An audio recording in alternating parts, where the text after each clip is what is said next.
Were blacks in the development of Asia's early civilization? Those who believe they were conclude that the African presence in early Asia is as fascinating as it is obscure. Runoko Rashidi is a historian and author of African presence in early Asia. I would like to explore a subject that I'm sure I've learned a lot from your book, African Presence in Early Asia. Many people, I'm sure, would learn from the contents because, quite frankly, I knew that the original people in the world, based on anthropologists, the oldest human beings, rather, came out of Africa, which common sense means the oldest human beings in the world in Asia had to migrate from Africa, if one follows and agrees with that theory. But in here, you do a tremendous job of documenting the African presence in Asia, and that's almost the title of your book.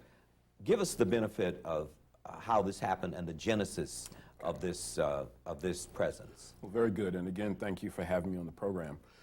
When we look at the African presence in Asia, we're looking at an area that is obscure, but it's fascinating.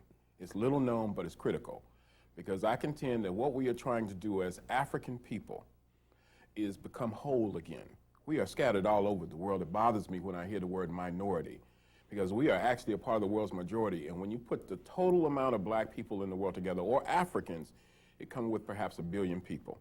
A large segment of those black folk are in Asia. In fact, I'm beginning to wonder if there are more Africans in Asia than are in Africa itself. So when I use the word African, I'm using it as a synonym for black. Black and African go hand in hand to me.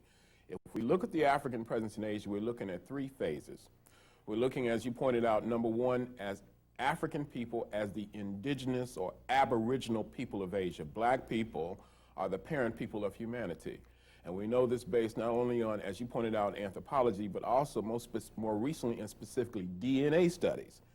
For example, about 3 years ago, the Los Angeles Times, I grew up in LA, ran a big article called Chinese Roots Lie in Africa.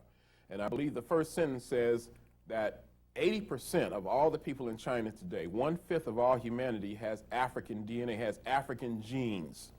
So we know that you have black folk in Asia as the first people based on DNA, but also historical traditions in all of the major Asian civilizations. So what I'm getting to now is that it's not enough just to say that you were first. It's very important to be able to talk about what you did.